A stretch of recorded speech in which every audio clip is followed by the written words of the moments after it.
ایک طرف مشرق وسطی میں کشیدگی اپنے عروج پر ہے، ایران اور امریکہ کے درمیان تناؤ برقرار ہے، اور دوسری طرف سعودی عرب، پاکستان اور ترکی نے ایک ایسا دفاعی معاہدہ کر لیا ہے جس نے پورے خطے کی سیاست میں نئی بحث چھیڑ دی ہے۔ لیکن سب سے دلچسپ بات یہ ہے کہ اس معاہدے کے بعد نظریں ایران پر ہیں۔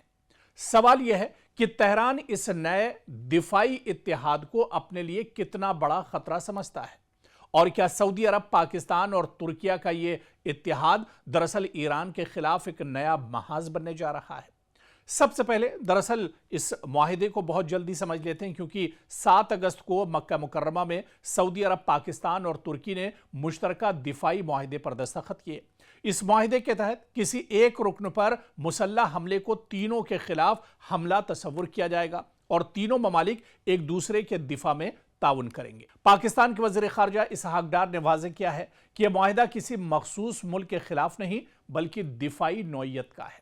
اب آتے ہیں ایران کے موقف کی طرف۔ ایران میں اس معاہدے کو لے کر مختلف جو آرا ہیں وہ سامنے آ رہی ہیں، لیکن فوری طور پر تہران کی طرف سے ایسا تاثر نہیں دیا گیا کہ وہ اسے براہ راست جنگی خطرہ سمجھ رہا ہے۔ الجزیرہ کی رپورٹ کے مطابق ایرانی حکام اور تجزیہ کاروں کی توجہ صرف اس بات پر نہیں کہ یہ معاہدہ ایران کے خلاف ہے یا نہیں، بلکہ ایک اور بڑے پہلو پر بھی ہے، یعنی مشرق وسطی میں امریکہ کے سیکیورٹی کردار میں ممکنہ کمی، اور یہی اس پوری کہانی کا سب سے اہم پوائنٹ ہے۔ دیکھیے، سعودی عرب کئی دہائیوں سے اپنی سلامتی کے لیے امریکہ پر بہت زیادہ انحصار کرتا آیا ہے، لیکن حالیہ بحرانوں نے خلیجی ممالک کے سامنے یہ سوال کھڑا کر دیا ہے کہ کیا مستقبل میں صرف واشنگٹن پر ہی انحصار کافی ہوگا؟ اب سعودی عرب نے پاکستان اور ترکی کے ساتھ دفاعی تعاون بڑھانے کا فیصلہ کیا ہے۔ پاکستان کے پاس ایک بڑی اور تجربہ کار فوج ہے، اس کے پاس جوہری ڈیٹرنس بھی موجود ہے۔ ترکی نیٹو کا رکن ہے، اس کے پاس جدید دفاعی ٹیکنالوجی، ڈرونز اور ایک بڑی فوجی صلاحیت موجود ہے، اور سعودی عرب کے پاس خطے میں مالی وسائل، تیل کی طاقت اور اہم جغرافیائی حیثیت ہے۔ یعنی تینوں ممالک اپنی اپنی طاقت کو ایک دوسرے کے ساتھ جوڑ رہے ہیں، ساجھا کر رہے ہیں۔ لیکن کیا اس کا مطلب یہ ہے کہ ایران کو گھیرنے کی تیاری ہو رہی ہے؟ ضروری نہیں ہے، کیونکہ معاہدے میں کسی دشمن ملک کا نام نہیں لیا گیا، اور ترکی اور پاکستان دونوں کی طرف سے اسے دفاعی معاہدہ قرار دیا گیا ہے۔ تجزیہ کاروں کے مطابق ایران اور اس کے علاقائی نیٹ ورک کا معاملہ اگرچہ اس نئی سیکیورٹی سوچ کے پس منظر میں اہم ہو سکتا ہے، لیکن اسے باقاعدہ طور پر ایران مخالف اتحاد کہنا ابھی قبل از وقت ہوگا۔ دوسری اہم بات پاکستان ہے، یعنی پاکستان کے ایران کے ساتھ بھی تاریخی اور جغرافیائی تعلقات ہیں، جبکہ سعودی عرب کے ساتھ اس کے انتہائی اہم دفاعی اور معاشی روابط ہیں۔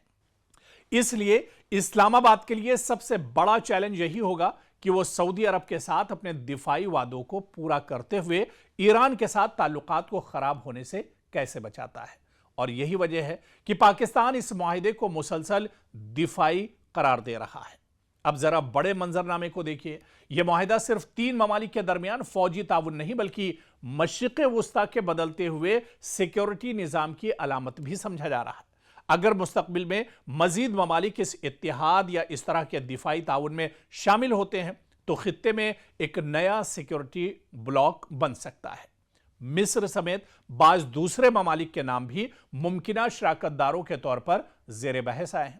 اگرچہ ہر ملک کے اپنے سیاسی اور دفاعی مفاد ہیں، اور فوری طور پر کسی بڑے توسیع اتحاد کی ضمانت نہیں دی جا سکتی، اور ایران کے لیے اصل سوال شاید یہی ہے کہ یہ اتحاد آگے چل کر کہاں تک جاتا ہے۔